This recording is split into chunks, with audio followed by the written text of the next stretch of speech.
of the fathers on the children to the third and the fourth generation of those who hate me, but showing steadfast love to thousands of those who love me and keep my commandments.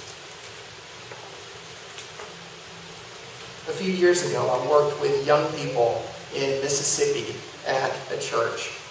And I remember one particular young lady that I worked with who hated her father. She absolutely hated her father. And she would talk about all of the things that were wrong with her father, and she would list off all of the different things that he did wrong, and she said that she didn't like him. And I got to know her father, and I found out that a lot of things that she hated about her father were fairly accurate. There were a lot of things that he did that were very bad. And he did them very badly, very consistently. But the really strange thing is that the more that I got to know this young lady, the more I could see her father in her. She could look at her dad and she would say, he does this wrong, he does this wrong, he does this wrong. But she would do that thing wrong and the other thing wrong, just like her dad.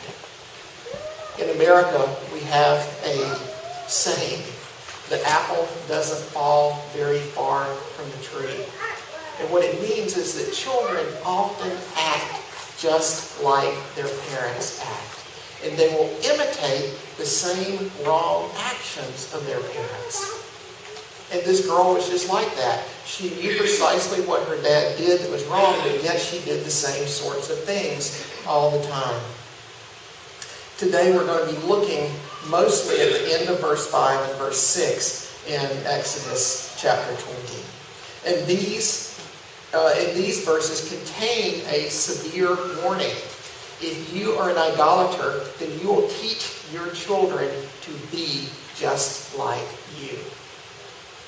But these verses also contain a tremendous blessing. If you love God, then chances are you'll teach your kids to be just like you as well. And so what we're going to do in this sermon is we're going to talk about the history of idolatry and how it tends to affect generations that are to come. And we'll talk about that within the context of families and within the context of nations. And we will begin with the history of idolatry in the nation of Israel. So, God gave Moses a number of commandments. Commandments that summarized the moral law. He told his people how they should act. And Moses came down from the mountain and he told the people these commandments. And this is what they said in Exodus chapter 24, verse 3. Right after Israel received the 10 commandments from Moses, they said, all the words that the Lord has spoken, we will do. They heard the first commandment and the second commandment concerning worshiping God and Him only, and the commandment concerning idolatry. And they said, yeah, we will do that. We're on board. And then what happened? A lot of you have read the story before, and you know how it turns out. Moses goes back on the mountain for a while, and the 10 Commandments are written there on the tablets of stone, and he starts to come down from the mountain. And this is the story that you see a little bit later on. When the people saw that Moses delayed to come down from the mountain, the people gathered themselves together to Aaron and said to him, up, make us gods who shall go before us. As for this Moses, the man who brought us out of the land of Egypt, we don't even know what has become of him. So Aaron said to them, take off the rings of gold that are in the ears of your wives, your sons, and your daughters, and bring them to me. So that all the people took off the rings of gold that were in their ears and brought them to Aaron. And he received the gold from their hands and fashioned it with a graving tool to make a golden calf. And they saw this and said, these are your gods, O Israel, who brought you out of the land of Egypt. When Aaron saw this, he built an altar before it And Aaron made a proclamation and said, "Tomorrow shall be a feast for the Lord." And they rose up early the next day and offered burnt offerings and brought peace offerings. And the people sat down to eat and to drink, and they rose up to play. The difference between what was going on at the top of the mountain and what was going on at the bottom of the mountain could not have been any greater.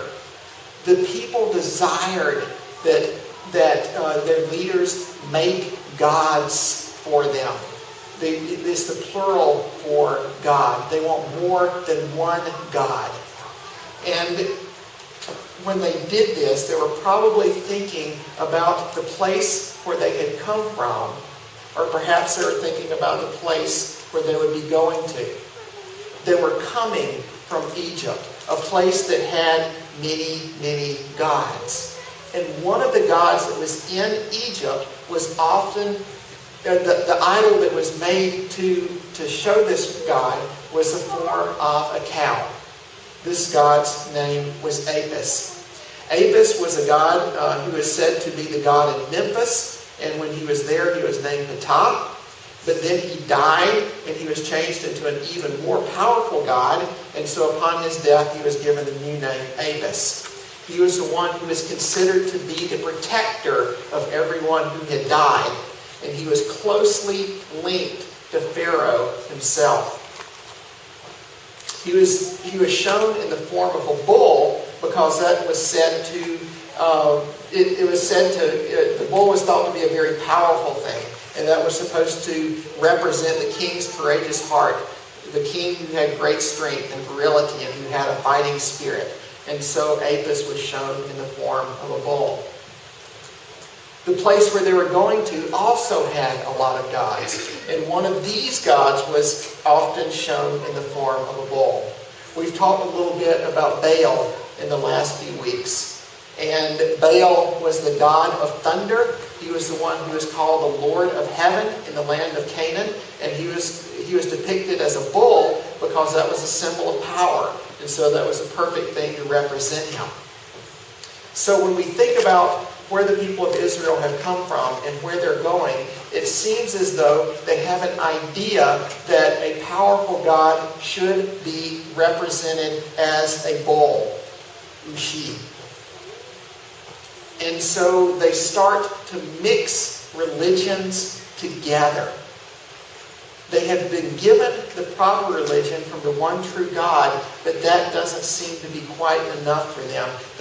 They do what so many people do throughout history. They mix religions together. They take a little bit from one religion and a little bit from another religion until they get a religion that satisfies them. And so they proclaim these gods that have brought them out of Egypt. They proclaim the God who we call Jehovah or Yahweh, but they want to add to that these other lesser gods. And so in this one act, they break the first two commandments. They wanted to have some sort of an object that would be there as their leader, something that they could bow down and worship, something that would lead them, and they wanted to pretend that this bull was the thing that brought them out of Egypt. And when they did that, they broke the second commandment, which says, you cannot have idols. You shall not make yourself a carved image. But at the same time, they also broke the first commandment. They were talking about gods in the plural that brought them out of Egypt, when God said that He is the only God and that they shouldn't worship any other gods at all. And it seems as though they may have broken some other commandments as well. The most powerful word that you see at the very end of this passage is the word, is the last description that you see is that they rose up.